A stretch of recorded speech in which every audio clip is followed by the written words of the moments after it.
Slovensko posilňuje výskumnú infraštruktúru. Vysokovýkonný superpočítač budú mať okrem hlavného mesta aj v Košiciach. Pomôcť by mal vedcom aj štátu. Bratislavskú Devanu doplní košický Perún. Druhý slovenský superpočítač pribudne na Technickej univerzite v Košiciach. Neprinesie výhody len univerzite, ale vytvorí obrovský potenciál pre celý región.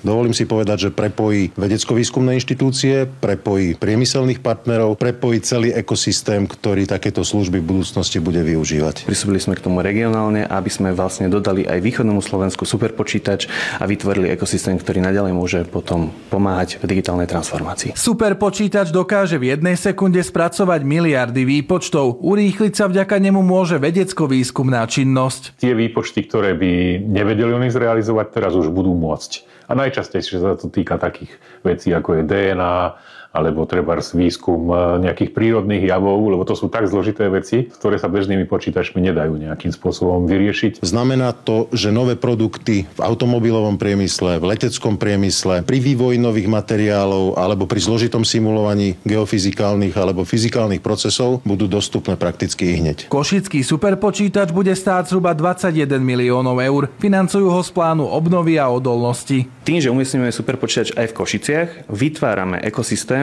a využívame ľudský potenciál, ktorý máme aj na technických univerzitách, ktoré sú v Košiciach. Podľa odborníka na IT sa miliónová investícia Slovensku vráti. Tá investícia, ja to považujem za jednoznačne výhodný krok, veľmi dobrý krok a chválim to a mohlo to byť aj trocha skorej. Týmto dávame vedieť aj Európskej únii, že sme partnerom a dávame sa na mapu na Európskej únie, čo sa týka superpočítačov. Superpočítač Perún chcú v Košiciach spustiť do konca budúceho roka. Ondrej Behún, Slovenská televízia.